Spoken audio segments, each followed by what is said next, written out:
Hello everyone, very good morning and welcome in fourth semester.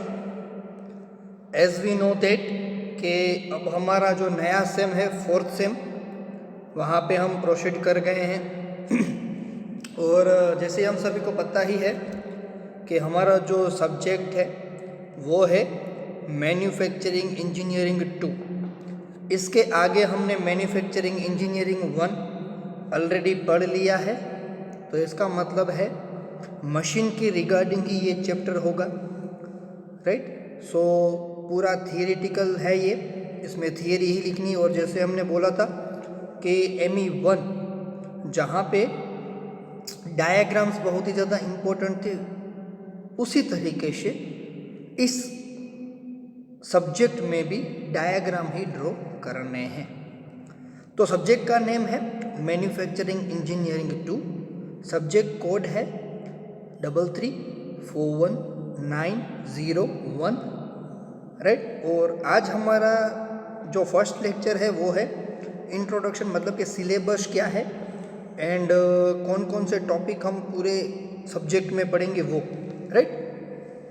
सबसे पहले हर एक week में हमारे 3 लेक्चर होंगे और लैब होगी वो 1 होगी। तो आपको लैब सेशन में आना है जहाँ पे हम प्रैक्टिकल करेंगे। तो ये टोटल 7 क्रेडिट का सब्जेक्ट हो जाता है। 70 मार्क्स की GTU की एग्ज़ाम होगी, फाइनल एग्ज़ाम जो हम बोलते हैं लिखने वाली वो। 30 मार्क्स की हमारी कॉलेज की मिड सेम एंड रिमीडियल जो होती है उसमें से हम मार्क्स देते हैं। तो ये पूरा 100 मार्क्स का ये हो जाएगा थियरी एग्ज़ाम। उसके बाद प्रैक्टिकल मार्क्स की अगर बात करें तो ESE, इसका मतलब है एंड सेमेस्टर एग्जामिनेशन, मतलब 14 मार्क्स के आपके वाइवा होंगे, 40 मार्क्स के आपके वाइवा होंगे एंड 60 मार्क्स की आपकी जो मैनुअल है, वर्कबुक है, असाइनमेंट है, जो टास्क लिखे हैं उसके ऊपर से 16 मार्क्स हम देंगे। तो टोटली 200 मार्क्स का ये सब्जेक्ट है। तो बहुत ही ज़्यादा इम्पोर्टेंट सब्जेक्ट है, सो अच्छी तरीके से पढ़ लेना। अगर चैप्टर्स की बात करें तो इसमें 6 चैप्टर आने वाले हैं, राइट। और कौन कौन से हैं ये 6 चैप्टर? तो सबसे पहला है introduction of mechanism of cutting tool, ये 6 आवर का होगा और इसमें से 10 मार्क्स का पूछा जाएगा। पहले चैप्टर में से 10 मार्क्स का पूछा जाएगा। दूसरा जो चैप्टर है उसका नाम है basic machine tool 1। Third chapter है उसका नाम है बेसिक मशीन टूल 2। थर्ड जो चैप्टर है उसका नाम है बेसिक मशीन टूल 3।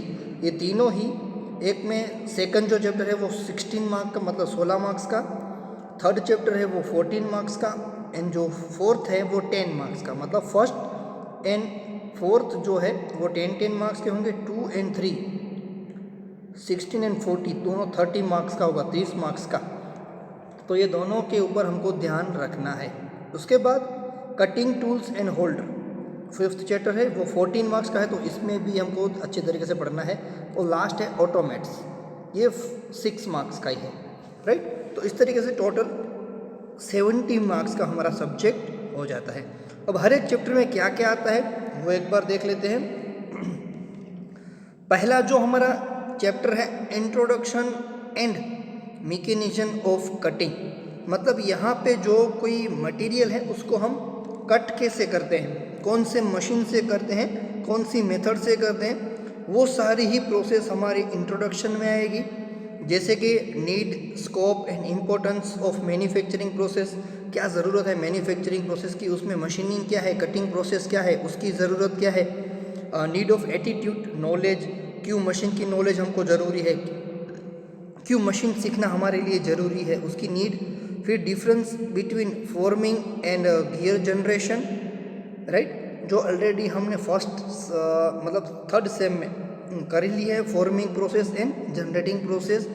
फिर mechanism of cutting action, orthogonal and oblique, जब भी हम कटिंग करते हैं तो 2 मेथड आती है, orthogonal method and oblique method. तो उसके बीच में क्या डिफरेंस है उसके रिलेटेड हम देखेंगे। उसके बाद है जब हम कटिंग करते हैं तो चिप्स जनरेट होती है, तो चिप्स क्या होती है, कितने टाइप्स की होती है, और जब हम कटिंग करते हैं तो कितने फोर्सेस लगते हैं, और जो हम कटिंग करते हैं वो कितनी स्पीड में कटिंग कर रहे हैं, तो उसके लिए फोर्स का जो डायनेमोमीटर है वो उसके बारे में पढ़ेंगे।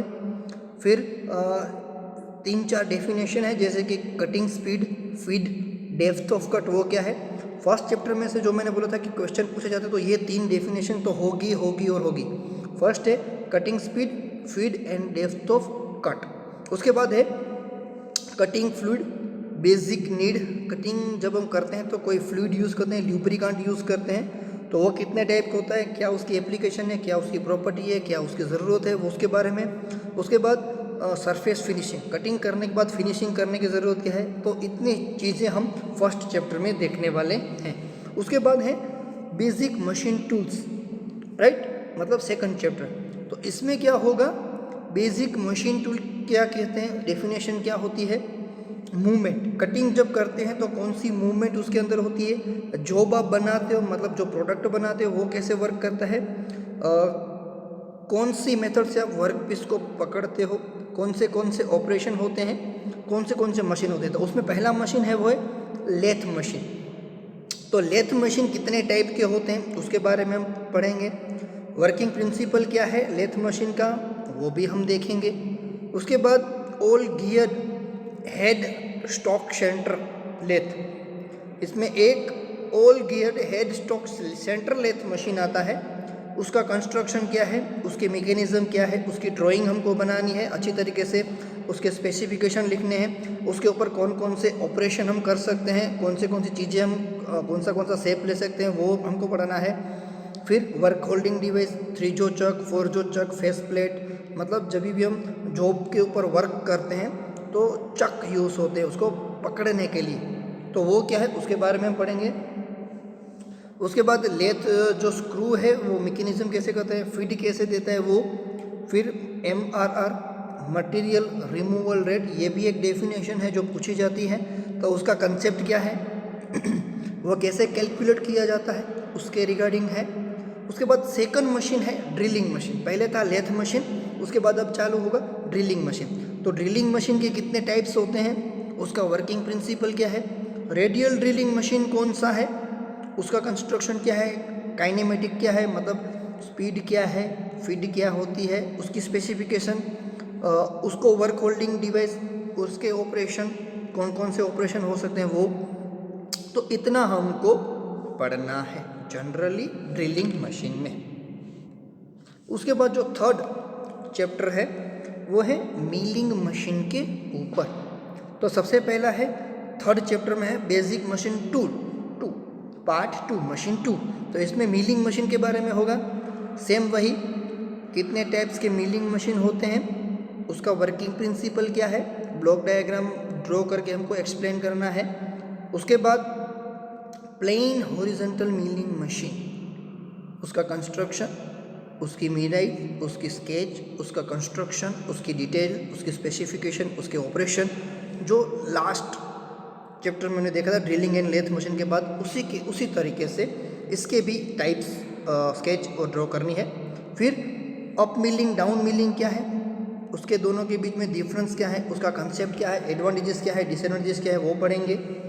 उसके बाद नेक्स्ट है fourth chapter basic machine tools 3। इसमें कौन से मशीन आएगा, तो सबसे पहला मशीन आएगा शेपिंग मशीन, उसके भी types, working principle, construction, quick return mechanism, operation, work holding device. उसके बाद है स्लॉटिंग मशीन, एक स्लॉटिंग मशीन आएगा, उसमें भी कितने टाइप के स्लॉटिंग मशीन होती है, उसका वर्किंग प्रिंसिपल क्या होता है, कंस्ट्रक्शन क्या होता है, ऑपरेशन कौन से उसके अंदर परफॉर्मेंस होते हैं, वर्क होल्डिंग डिवाइस कौन सी होती है, उसका एप्लीकेशन कहाँ पे वो। उसके बाद प्लानिंग मशीन, तो प्लानिंग मशीन कितने टाइप्स के होते हैं, उसके वर्किंग प्रिंसिपल, उसका कंस्ट्रक्शन, उसकी डिटेल्स, उसकी स्पेसिफिकेशन, उसका ऑपरेशन, उसकी वर्क होल्डिंग डिवाइस एंड उसकी एप्लीकेशन, राइट। तो इतने मशीन थर्ड चैप्टर में होंगे, 3 टाइप के मशीन फोर्थ चैप्टर में होंगे। उसके बाद fifth chapter various cutting tool material and they composite and property, cutting tools के बारे में और होल्डिंग के डिवाइस में। जब हम मशीन से एक मशीन से दूसरे मशीन की कटिंग प्रोसेस करते हैं तो उसके लिए cutting tools and holding device हम यूज़ करते हैं। तो वो कौन कौन सी यूज़ करते हैं उसके रिलेटेड इस चैप्टर में हम देखेंगे। उसमें जो मटेरियल यूज़ करते हैं वो कौन से होते हैं, उसके अंदर जो मटेरियल होता है MSM में आप पढ़ चुके होंगे, allowing elements in tool material and there effects, मतलब कि जो हम कटिंग टूल यूज़ करते हैं, जो मटेरियल यूज़ करते हैं उसमें कौन कौन सी इफ़ेक्ट आती है उसके रिगार्डिंग। उसके बाद जो टूल है वो है कार्बाइड इंसर्ट। जो कटिंग टूल की हम बात करते हैं तो एक है कार्बाइड इंसर्ट, जिसकी मेथड क्या है, उसका ISO इंडियन स्टैंडर्ड ऑर्गेनाइजेशन क्या होता है वो, उसकी ज़रूरत क्या है, उसके एडवांटेजेस क्या है, बेनिफिट क्या है। उसके बाद है टूल होल्डिंग। तो टूल होल्डिंग जो होती है उसका इंडियन स्टैंडर्डाइजेशन क्या होता है, उसकी ज़रूरत क्या होती है, उसके एडवांटेजेस बेनिफिट क्या होता है, एप्लीकेशन क्या होता है, माउंटिंग कैसे होती है, वो चीज़ हम इस चैप्टर में देखेंगे। उसके बाद जनरेटिंग कटिंग पैरामीटर्स, मतलब HSS, हाई स्पीड स्टील जो मटेरियल है उससे भी टूल बनता है, तो उसके ऊपर वर्किंग कैसे होगी, मटेरियल है उसके ऊपर स्पीड कैसी रखनी है, या कौन सा स्टील यूज़ करना है, लो स्टील, हाई स्टील, या स्टेनलेस स्टील, या कास्ट आयरन, या कौन सा मटेरियल यूज़ करना है, तो वो भी हम इसके अंदर देखेंगे। उसके बाद है cutting tool angle and their function. Various type के सिंगल पॉइंट कटिंग टूल जैसे कि हम बात करते हैं तो उसमें बहुत सारे एंगल्स दिए गए होते हैं। तो एंगल्स कौन कौन से इंडियन स्टैंडर्डाइजेशन के हिसाब से वो देखना है। Single point cutting tool, plane mill, side face mill cutter, centre drill, twist drill, इन सभी की डायग्राम हमको एंगल के साथ ड्रॉ करनी है। उसके बाद लास्ट में है टूल लाइफ, टूल कितने टाइम तक चलता है, टूल की वेरियर कैसी होती है, उसकी मशीनिंग कैसी होती है वो डिफाइन करना, और रीशार्पनिंग प्रोसेस, कि टूल अगर टूट जाए तो उसको फिर से बना सकते कि नहीं बना सकते, उसके बारे में भी हम इस चैप्टर में देखेंगे। उसके बाद है लास्ट जो चैप्टर के हमने बोला था 6th चैप्टर, ऑटोमेट्स। मतलब ऐसे भी बहुत सारे मशीन हैं जो सेमी ऑटोमेटिक या ऑटोमेटिकली चलते हैं, जहाँ पे आदमी को कोई ज़्यादा वर्क करने की ज़रूरत नहीं। इससे आगे जितने भी हमने मशीन देखे थे उसमें क्या होता है, मशीन तो वर्क करते हैं लेकिन वहाँ पे एक ऑपरेटर की ज़रूरत है, एक आदमी की ज़रूरत रहती है जो मैन्युअली सभी चीज़ें करता है। जैसे वर्क पीस है उसको फीड करता है तो वो आदमी करता है, जो कटिंग टूल होता है उसको फीड करता है तो वो आदमी होता है। लेकिन यहाँ पे ऑटोमेट्स में क्या है कि ऑटोमेटिकली वो चेंज होते जाते हैं, एक टूल से दूसरे टूल ऑटोमेटिकली चेंज हो जाता है। तो उसमें 2 मशीन और हैं जिसमें है कैप्स्टन एंड टरेट लेथ। तो कैप्स्टन लेथ क्या होता है, टरेट लेथ क्या होता है, उसका कंस्ट्रक्शन, उसका फंक्शन एंड एप्लीकेशन, डिफरेंस क्या है दोनों के बीच, उसकी प्रिपरेशन क्या होती है, उसके एडवांटेजेस, डिसएडवांटेजेस, और comparison of basic central lathe. Central lathe के साथ उन दोनों को देखें कि अगर मैन्युअली वर्क करते हो ऑटोमेटिकली वर्क करें तो उन दोनों में क्या डिफरेंस है, तो वो भी हमको पता चल जाएगा। उसके बाद introduction of multi spindle automate.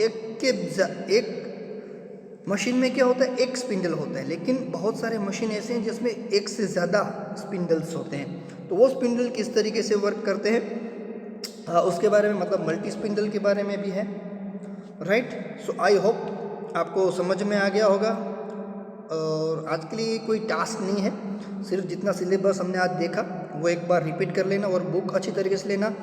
और ME 2 के लिए अलग से एक टास्क के लिए अलग बुक ले लेना। जब भी आप मंडे को आते हो तो मैं चेक करूँगा, और जो वर्क बुक है वो भी मैं आपके ग्रुप में सेंड कर दूँगा। तो आई होप आपको समझ में आ गया होगा। फिर भी कोई क्वेश्चन, कोई डाउट हो तो बिंदास पूछ लेना। Stay home, stay safe, thank you so much.